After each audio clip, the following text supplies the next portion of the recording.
Assalamualaikum warahmatullahi wabarakatuh. Saya Arifatus Solihah, Prodi Hukum Keluarga Islam semester 4 akan menjelaskan tentang pengertian Al-Hajar.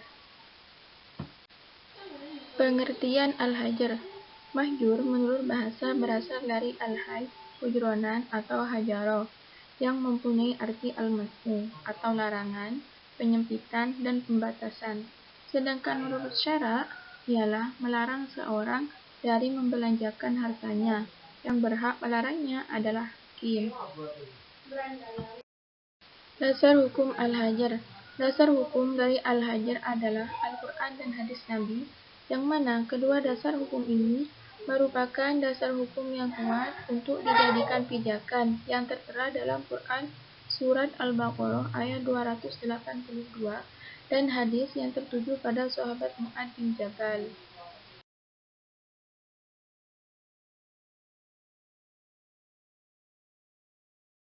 Di antara orang-orang yang terkena akibat hukum dari Al-Hajar ialah 1. Anak kecil. Anak kecil, meskipun sudah tamyiz, tidak sah melakukan transaksi jual beli, bersedekah, memberikan harta pada orang lain, karena ucapannya tidak muktabar. Ia juga tidak bisa menjadi wali nikah atau melakukan akad nikah sendiri, meskipun atas persetujuan wali. Yang kedua, orang gila.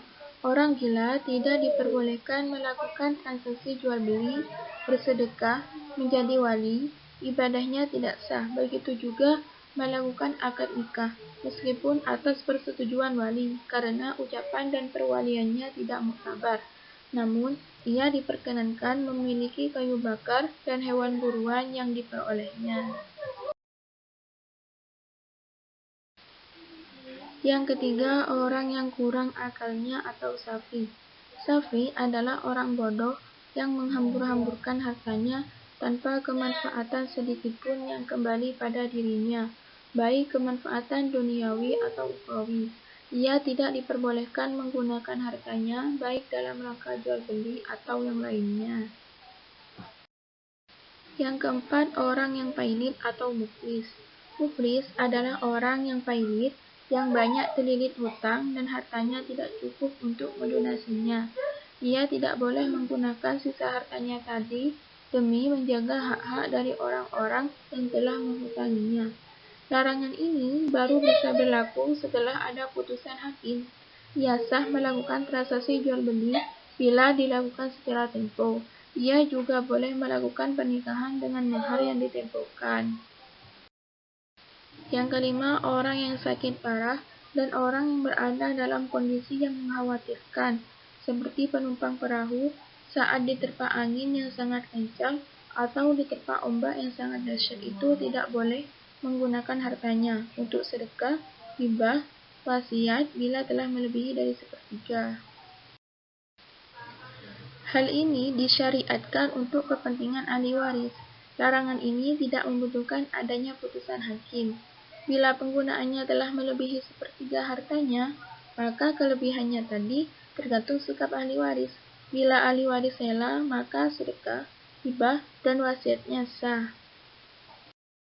Keenam, budak yang tidak mendapat izin perdagangan dari tuannya tidak boleh menggunakan harta tuannya tanpa izin.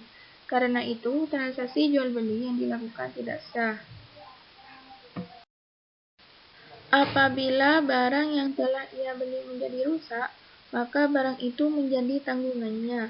Dalam arti, ia dapat dituntut untuk melunasinya setelah merdeka. Yang ketujuh, orang yang menggadaikan tidak boleh menjual barang yang telah dijadikan jaminan tanpa seizin orang yang menerima gadai. Hajar dalam hal ini tidak butuh putusan dari Qadhi. Yang kedelapan ialah orang murtad tidak boleh melakukan transaksi saat murtad.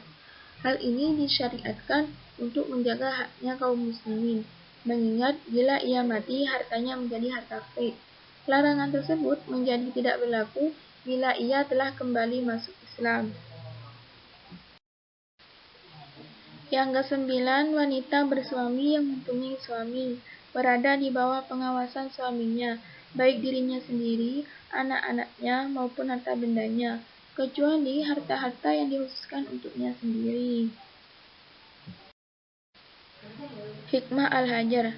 Apabila seseorang dinyatakan di bawah pengampuan wali atau hakim, maka tidaklah berarti hak asasinya dibatasi dan pelecehan terhadap kehormatan dirinya sebagai manusia. Tetapi pengampuan itu diberlakukan syarak untuk menunjukkan bahwa syarak itu benar-benar memperdulikan orang-orang yang seperti itu, terutama masalah muamalah. Kesimpulannya, Al-Hajar adalah cegahan bagi seseorang untuk mengelola hartanya, karena adanya hal-hal tertentu yang tidak diperbolehkan oleh syarak.